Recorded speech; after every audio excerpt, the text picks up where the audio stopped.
here's the easy method to beating the badge marathon. Get a Nintendo Switch Online membership and play with other people. But let's be real, this is a hard level. Unlike the Champions Road video, I don't have any way of showing I've beaten the level multiple times, so you may have to just take my word on my methods here.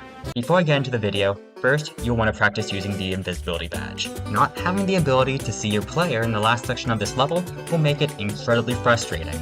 Basically, just play normal levels with the invisibility badge on, and avoid using things like items or things that would basically help you tell where your player is. You will also want to practice jumping on enemies with the invisibility badge. I strongly recommend you play Flight of the Blooms in World 4 with the invisibility badge. It's very similar to the final section of the badge marathon. Once you're fully comfortable with the invisibility badge, then I recommend you actually try beating the level. For the first section of the badge marathon, there's this neat little trick I have. If you can manage to not get hit by this star wheel without letting go of the ZR button, you will not get hit by any other star wheels. Just continue to follow the flower path and hold on to that hat. For the second section, there's a few things you should know. In Super Mario Bros. Wonder, you're allowed to move while crouching. I try to get half of the platform into the lava geyser before trying to jump over. Before the platform takes a dip in the lava, I make sure to ground pound it. For the third section, I try to move right after the lightning strikes the closest pair of blocks. Part of the dolphin badge is getting into a rhythm. For the electro rail section, you can time when you go in, so you don't have to worry about the lightning chasing you. After that, there's two halves of this corridor, just alternate between the upper and lower halves. I suppose there might be some memorization for the fourth section.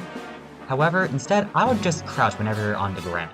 For the fifth section, make sure to jump after the piranhas shoot their seeds. If you don't hesitate, the little sparkies and hotheads won't get in your way.